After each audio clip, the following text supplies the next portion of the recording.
70% of workers do not trust what their leaders have to say. 70%.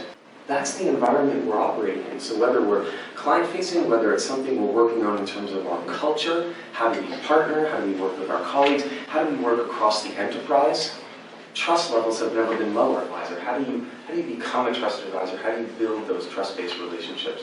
What do you think defines a trusted advisor? If you've either heard the term before or if you've never heard it before, what do you think defines or expresses what's a trusted advisor all about? What are some keywords that come to mind when you think?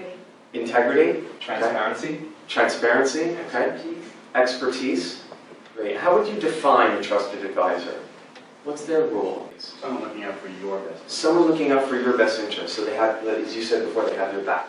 Here's the definition of, as we think about a trusted advisor, and again, I think this is as applicable internally as it is externally. The key messages and key learning that I'll take away from today's speech was really a reminder that relationships are built on intimacy and trust. In professional services, it's all too easy to lead with credibility, which is what I've been doing for a very long time. But I imagine everyone has relationships which could do with some kind of improvement, could do with some kind of catalyst to make them go better. And I think intimacy and perhaps even self-orientation would be the things that I would take away and work on.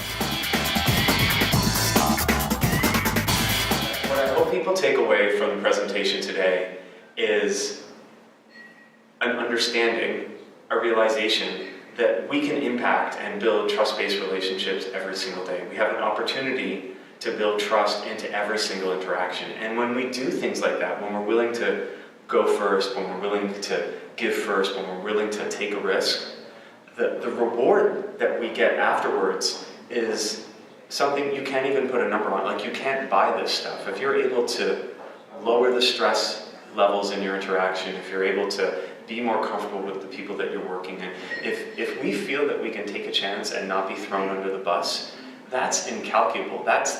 Those are the kinds of things that are going to allow us to achieve remarkable outcomes. Like I said towards the end of the presentation, alone we're not useful, we're junk, but when we work together, that's when we can achieve remarkable outcomes. And so that's my hope for everyone, is that if we reinvest back into trust-based relationships, there's really nothing that can stop us. But without trust, that's when the productivity falls, that's when it's me first, that's when I gotta look out for numero uno. But when trust is there, we're happier, we get more done, there's less stress, and at the end of the day, we're more satisfied. Why don't we want those things? Why aren't we working harder to bring trust into every single interaction, into every single relationship, internally or externally?